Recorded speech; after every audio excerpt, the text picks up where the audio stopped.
ओम शांति। आज प्यारे मीठे भगवान की मीठी मुरली मंथन की डेट है 28 अगस्त 2021। तो मीठे मीठे बाबा ने आज बहुत ही मीठी मीठी बातें फिर से सुनाई है कि सुनी सुनाई बातों पर हमें विश्वास नहीं करना है, उल्टे सुल्टे कर्म नहीं करने हैं। ज्ञान की खुशी में रहने वाले बच्चों की क्या निशानी होगी, बाबा ने इसको बहुत अच्छी रीति क्लियर किया है। भारतवासियों के लिए कौन सी खुशखबरी है ये भी बाबा ने बताई है। त्योहार का बाबा ने महत्व बताया कि वो आज का ही सारा दृष्टांत है। आज क्या होगा, कल क्या होगा, इस पर भी बाबा ने टॉर्च दिखाया ज्ञान का। फिर बाबा कहते हैं कि मैं ज्ञान का दाता दिव्य चक्षु विधाता हूँ। तुम्हें ज्ञान का तीसरा नेत्र मिलता है जिससे तुम क्या करते हो, क्या समझते हो और कौन सी चिता में जलकर सभी भस्म हो रहे हैं और किसे चिता नहीं कहेंगे, इसको ही बाबा ने क्लियर किया है। फिर बाबा ने बोला, निंदा स्तुति जय पराजय में समान स्थिति रखने वाले ही पिता समान बनते हैं। मतलब पिता के नज़दीक, ईश्वर के नज़दीक वही पहुंचते हैं जो हर विघ्न से ऊपर उठ जाते हैं। निरंतर योगाभ्यास कर उस पर अटेंशन देना है, तभी हमें फर्स्ट डिवीज़न का नंबर मिलेगा। देखो, नंबर सभी चाहते हैं, लेकिन उसके लिए स्वयं परमात्मा हमारा टीचर बनकर आया है और हमें रास्ता बता रहे हैं। हाँ, रोज रोज ज्ञान सुना रहे, बता रहे कि बच्चे ऐसे ऐसे करो तो फर्स्ट डिवीज़न में आ जाओगे। कई आत्माएं कहती हैं कि फलना बहुत दिन से ज्ञान में है, लेकिन उसके आचार विचार सही नहीं हो रहे हैं, इधर का उधर हो ही रहा है। तो उसमें बात यह है कि राजधानी स्थापन हो रही है ना, तो सिर्फ राजा रानी ही थोड़ी बनेंगे, प्रजा भी तो बनेगा। प्रजा में भी तो बहुत सारी कैटेगरीज है ना, तो जो जितना पुरुषार्थ करेगा वो उस अनुसार स्वर्ग में तो आएगा, लेकिन पद अपनी करने के अनुसार पाएगा। तो चलिए हम बाबा से सुनते हैं।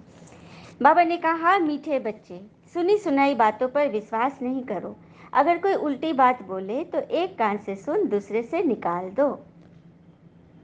आत्मा के मन के क्वेश्चंस को आराम मिला, क्योंकि मन में ऐसी बातें आई थी कि कुछ बातें हो रहा है। एक आत्मा का अनुभव था कि मेरे बारे में कुछ उल्टा सुल्टा हो रहा है, तो क्या करूं दीदी। तो देखा, बाबा बैठा है ना, बाबा ने समझा दिया कि फालतू बातों में, व्यर्थ डिस्कशन में, व्यर्थ कीचड़ में हाथ डालना ही नहीं है। और अपने अशांत मन को हम खुद ही शांत कर सकते हैं। कैसे? एक बार की बात है, एक राजा था। सब कुछ उसके पास था। राजा था तो सारी चीज़ उसके रीच में थे, धन धान सब चीज़ से भरपूर था, लेकिन उसका मन बड़ा अशांत रहता था। तो उसने एक बौद्ध भिक्षु का नाम सुना था, बोधि धर्म, जो महात्मा बुद्ध के काफ़ी करीब थे और जो मार्शल आर्ट के जन्मदाता। तो उनके बारे में सुना, तो वो उनके पास गया और वो अपनी कुटिया में थे, तो बाहर से आवाज़ लगा रहा है कि महाराज, मुझे आपसे कुछ बात करनी है, मुझे कुछ पूछना है आपसे स्वामी जी। लेकिन उन्होंने नहीं सुना, जिसको लगा हो कि काम बिजी है, नहीं सुने होंगे। 3-4 बार राजा ने बोला, तब उन्होंने उधर से आवाज़ दिया। तब तक राजा का पेशेंस एकदम लूज हो रहा था, लेकिन जिसको गरज है उसको तो सुननी पड़ेगी ना। तो जब महात्मा ने सुना तो बोला कि हाँ, आइए आइए राजन, आइए। उनको बैठाया, क्या बात है, कैसे आना हुआ। तो बोला कि महाराज स्वामी जी, मेरा तो मन बड़ा अशांत है, उसको कैसे शांत रखूं, मैं ये जानना चाहता हूँ आपसे। तो बौद्ध भिक्षु ने उसे ऊपर से नीचे तक देखा कि क्यों आखिर आपका मन अशांत है, हमको तो ऐसा नहीं लग रहा है कि आपको कोई कमी है। तो हाँ स्वामी जी, मैं किसी बात की मेरे अंदर कमी नहीं है, सब कुछ मेरे पास अथाह है, अपार है। हाँ, धन इतना है कि मैं अंदाज़ा नहीं लगा सकता।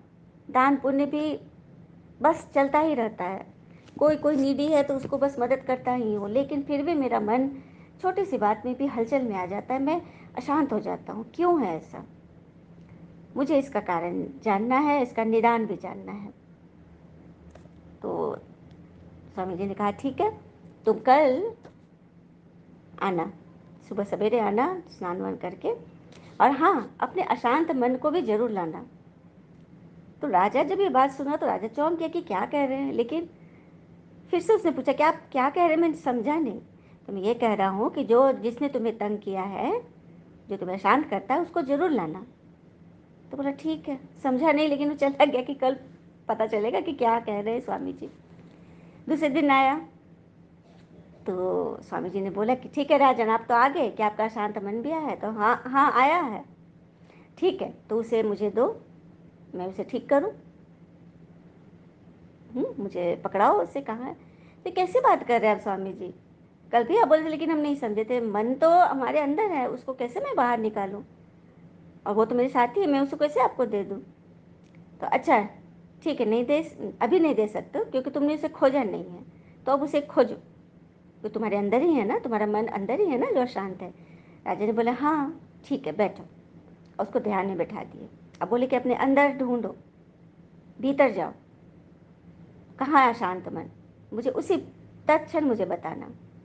ठीक है, वो बैठ गया ध्यान में, अंदर अंदर। बस क्या करेगा, उसको तो योग कुछ पता नहीं था, बस अपना लगे से लगे टाइम वेस्ट हो रहा है अंदर, बस चुपचाप शांत पे बैठा है। तो उसको खाली अपना ये वो सारा कार व्यवहार राज व्यवहार सब याद आ रहा है, सब कुछ। 1 घंटा हुआ तो स्वामी जी ने पूछा कि मिला मन? तो नहीं महाराज जी नहीं मिला। तो ठीक है, फिर दूसरे दिन आना। फिर दूसरे दिन राजन के फिर उसको से ध्यान में बैठाया। तो आज 1 घंटा नहीं, 2 घंटा 3 घंटा बैठ गया। फिर स्वामी जी ने पूछा मिला? तो बोला कि नहीं मिला, लेकिन मैं समझ गया कि मुझे क्या करना है। मुझे अपने अंदर एक अजीब सी शांति की अनुभूति हुई। तो स्वामी जी ने कहा कि बस मैं यही चाहता था, क्योंकि पहली बार जब करोगे, बार बार करोगे तो हलचल हलचल दिखाई देगी, हाँ, कुछ सुनाई नहीं देगा, बस वही सी बातें आएंगी। लेकिन जब तुम बहुत डीप चले जाओगे अंदर, तब तुम्हें जब उन सब बातों से जब परे हो जाओगे, जब मन बुद्धि खाली होने लगेगी, तब समझना कि तुम शांति की ओर बढ़ रहे हो। तो राजा बोला कि हाँ मुझे अच्छा लगा। हाँ, मतलब कहने का बात है कि जब भी कोई उल्टी सुल्टी बातें होए तो तुम अपने भीतर चले जाओ, अपने आप को खोजो। प्रश्न आज का, जो बच्चे ज्ञान की खुशी में रहते हैं उनकी निशानी क्या होगी? तो उत्तर है, वे बड़े अपने पुराने कर्म भोग का हिसाब किताब खुशी से मर्ज करते जाएंगे। जो भी पुराना हिसाब किताब है कर्म भोग का, उसे मिटाते जाएंगे। ज्ञान की खुशी में दुख दर्द गम की दुनिया ही भूल जाती है। बुद्धि में रहता है अब तो हम खुशी की दुनिया में जा रहे हैं। रावण ने श्रापित कर दुखी किया, अब बाबा आए हैं उस दुख की गम की दुनिया से निकाल खुशी में ले जाने। कितनी बड़ी बात है ना। ज्ञान की खुशी में रहने वाले बच्चे की निशानी, वे सदा अपने अब समझेंगे कि सारा मेरा कर्म भोग है। शरीर के द्वारा, मन के द्वारा, आत्माओं के द्वारा, संबंध संपर्क के द्वारा, परिस्थितियों के द्वारा, प्रकृति के द्वारा जो भी आ रहा है वो सब मेरा हिसाब किताब है, मैंने ही बीज बोया है। तो इस खुशी में सारे वो हिसाब किताब उनके कटते जाएंगे। दुख दर्द गम की दुनिया ही भूल जाएगी। बुद्धि में रहेगा कि हम तो स्वर्ग की ओर जा रहे हैं। रावण ने जो श्राप दिया है उससे हम ऊपर उठ रहे हैं। दुख की दुनिया गम की दुनिया हमारी खत्म हो रही है। कितनी बड़ी बात है ना। गीत है आज की मुरली का, तुम्हें पाके हमने जहाँ पा लिया है, तुम्हें पाके हमने जहाँ पा लिया है, जमी तो जमी आसमां पा लिया है, तुम्हें पाके हमने। जमाने के गम प्यार में ढल गए हैं, उम्मीदों के लाखों दिए जल गए हैं, न बिछड़ेंगे हम भोले बाबा को पा लिया है, तुम्हें पाके हमने जहाँ पा लिया है, तुम्हें पाके हमने। ओम शांति। मीठे मीठे बच्चों ने गीत सुना तो जरूर खुशी में रोमांच खड़े हो जाने चाहिए ना, कि हमें भगवान मिल के, भोले बाबा मिल के, और खुशी जैसी तो कोई खुराक नहीं। तुम जानते हो हमारा ही राज्य था, फिर हमने ही राज गवाया, अब फिर से राज्य लेते हो, जो कि भारतवासियों के लिए बड़ी खुशखबरी है। स्टार्टिंग में बाबा ने बोला था ना कि भारतवासी के लिए खुशखबरी है, तो यही खुशखबरी है कि हम ही वो देवी देवता थे, हमने ही राजपाट पाया था, स्वर्ग में राज किए थे, हमने ही सब गवा दिया रावण राज में, अब फिर से वो पाना है। लेकिन यह बातें जो अच्छी रीति सभी सुनेंगे, समझे, माने, तब तो खुशखबरी, तभी तो समझेंगे ना कि खुशखबरी है। फिर बाबा ने त्योहार आदि पे बताया कि ये सब अभी के ही समय का है। अच्छा, त्योहार की स्टार्टिंग होती है सरस्वती पूजा से। जब हम ज्ञान में अच्छी रीति चलकर ज्ञान की देवी बन जाते हैं, ज्ञान के अथॉरिटी बन जाते हैं, तो हमारी पूजा होती है, हम भक्ति में उसको फिर मनाते हैं, क्योंकि हम ही पूजे थे, अभी पुजारी बन गए, अपने ही दिव्य स्वरूप की पूजा कर रहे हैं। उसके बाद आती है होली।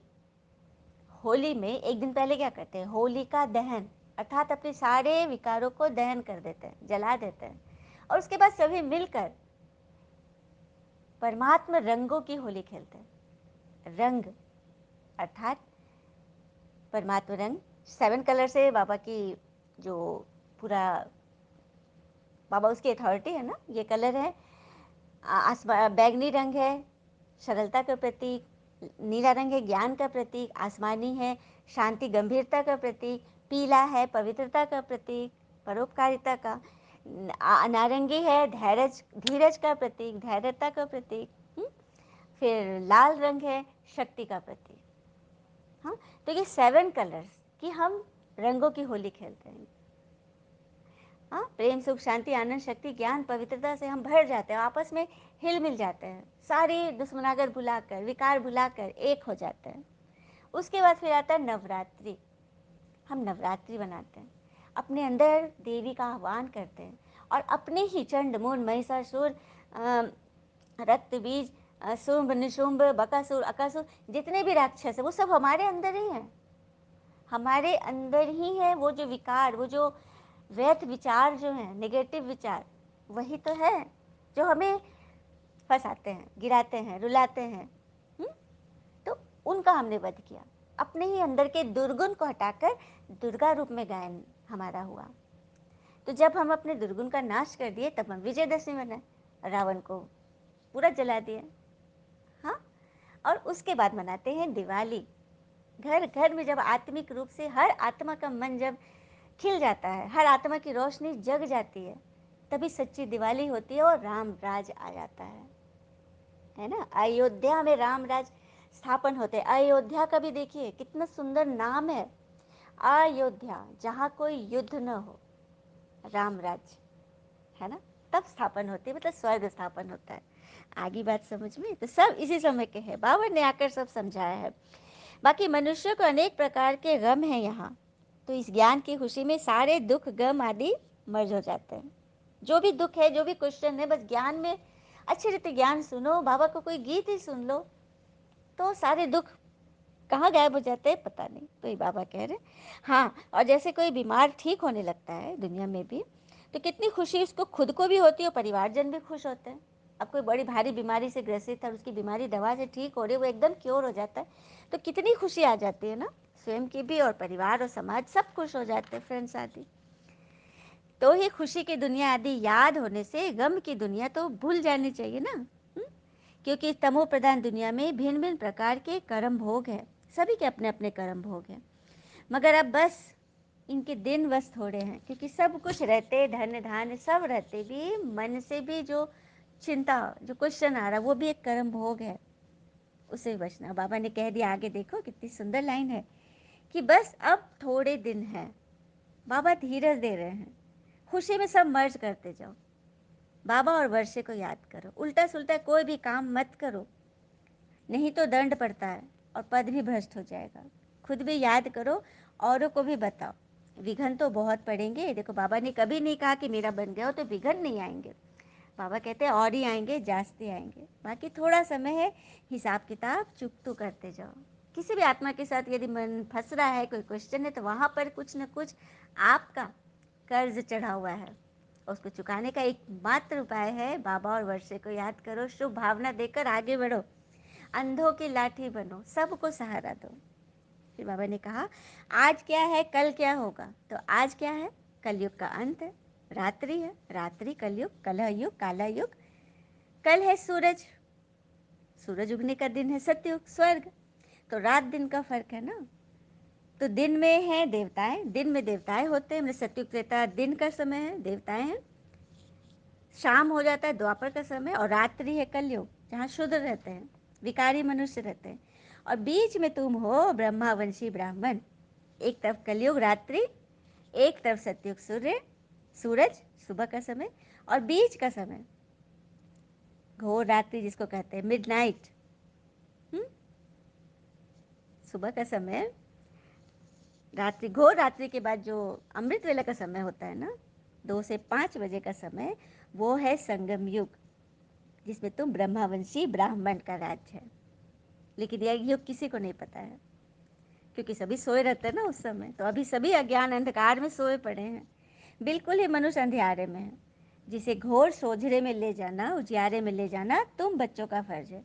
अभी सामने वही महाभारत लड़ाई खड़ी है, गाया ही हुआ है ना, विनाश काले प्रीत बुद्धि विजयंती और विपरीत बुद्धि विनाशंती। वो चक्की का उदाहरण, चक्की में सभी, तो जिनकी विनाश काल में भी ईश्वर से प्रीत बुद्धि होगी, जो श्रीमत पर चलेंगे, वो खूंटे के बगल में अनाज के रूप में बचे रहेंगे, क्योंकि खूंटा के पास जो अनाज छिटक कर आ जाता है वो बच जाता है ना।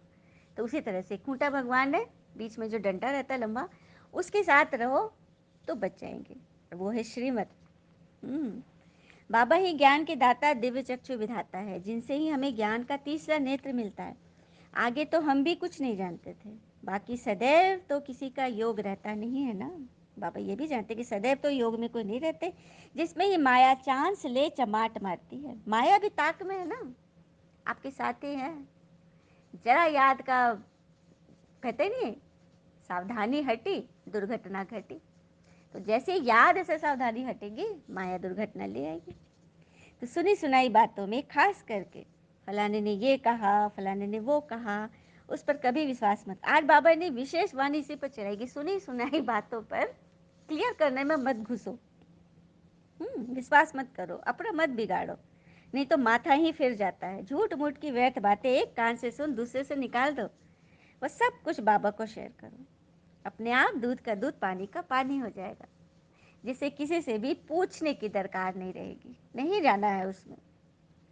फिर बाबा ने कहा, सब काम की चिता पर जलकर भस्म हो गए। काम अर्थात कामना की चिता, किसी व्यक्ति से, वस्तु से, वैभव से, प्रकृति से, किसी भी चीज़ की कामना की चिता में मत जलो। क्रोध को चिता नहीं कहते, काम को चिता कहते हैं। समझ में आया? क्रोध चिता नहीं है, क्रोध में हम शांत हो सकते, लेकिन काम विकार में गए तो भस्म हो गए। घर में भी जैसे कोई कपूत बच्चा होता है तो कहते हैं ना, सभी कहते हैं कि अरे ये तो पिता की आबरू ही गंवाते हैं, इज्जत चली जाती है ना। तो यहाँ भी ऐसे हैं।